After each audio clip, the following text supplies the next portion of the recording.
iyo Imana itaratabara umuntu si uko iba yarabuze ibyimuha, si uko iba yarabuze inzira, si uko iba yarabuze aho ica ngize igutabare.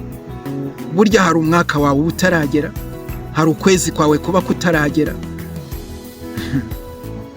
hari umunsi wawe utaragera.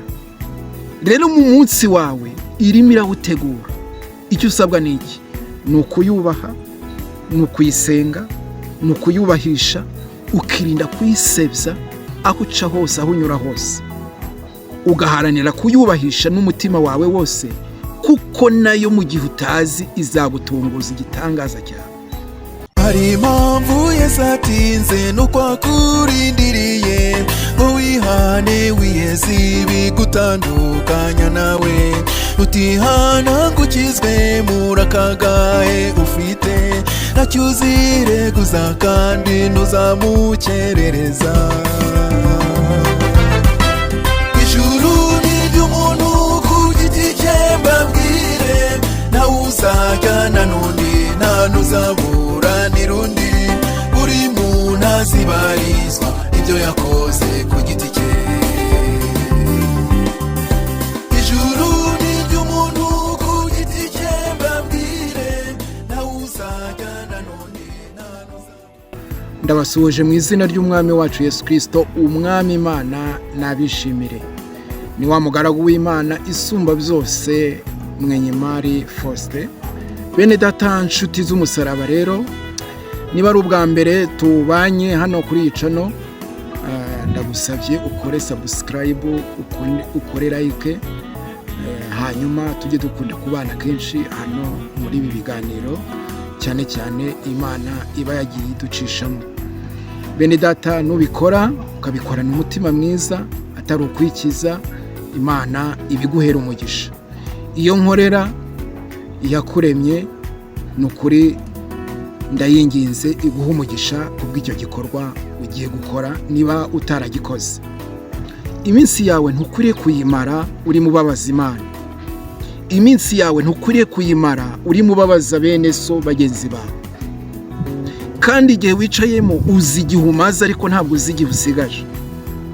Bivuga ngo rero isaha ku isaha umuntu agendana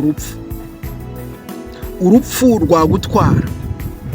Niyo mpamvu mba ngira ngo uyu mwanya urimo ndeba, zirikana yuko iyakuremye ikaguhanga ikagutaka uko ishaka. Waba ufite ijisho ryapfuye, waba ufite umunwa uhengamye, waba ufite ugutwi kwavuyeho, ariko witwa uw'Imana. Nshuti y'umusaraba, iyi minsi yawe yimare unezeza Uwiteka. Nukuri natakunezeza mu isi, mu ijuru uzanezerwa. Yobu niwe wabivuze neza mu bice 28 ku murongo wa 28, aravuga ngo kubaha Uwiteka nibwo bwenge, kandi kuva mu byaha niko kujijuka. Bishatse kuvuga iki? Ubaha Uwiteka n'umutima wawe wose, wirinde kwishingikiriza ku by'isi no ku bantu, kuko umuntu ni umuntu, arahinduka. Nshuti yanjye, isaha ku isaha umutima we wahinduka, ariko umutima w'Imana ntujya uhinduka. Niyo mpamvu dukwiriye kwishingikiriza ku Uwiteka mu bintu byose bibaho, tukizerera muri Kristo Yesu mu bintu byose bibaho. Bene data nshuti z'umusaraba, inshuti ya mbere ukwiriye kugira inshuti yitwa Kristo Yesu, ukishingikiriza ku Uwiteka, akaba ari we wizereramo mu bintu byose. Ukizera Imana, kandi ibyo ugiye gukora byose ukabihamagaramo Imana. Burya niyo idahinduka, niyo idahemuka, niyo yumva gusenga kw'abayo ikagira ibyo ikorera, kwiyubahisha ku buzima bwawe. Mwene data nshuti z'umusaraba, avuga menshi akumvwa na beneyo. Niba wumvise icyo mvuze, nshuti y'umusaraba, izera Imana, nayo izakugirira neza, izagutunguza igitangaza mu bitangaza igira. Njya nkunda kuvuga ngo burya iyo Imana itaratabara umuntu si uko iba yarabuze ibyimuha, si uko iba yarabuze inzira, si uko iba yarabuze aho ica ngize igutabare. Burya hari umwaka wawe utaragera, hari ukwezi kwawe kuba kutaragera, hari umunsi wawe utaragera. Rero mu munsi wawe irimo irawutegura. Icyo usabwa ni iki? Ni ukuyubaha, ni ukuyisenga, ni ukuyubahisha, ukirinda kuyisebya aho uca hose, aho unyura hose, ugaharanira kuyubahisha n'umutima wawe wose, kuko nayo mu gihe utazi izagutunguza igitangaza cyawe.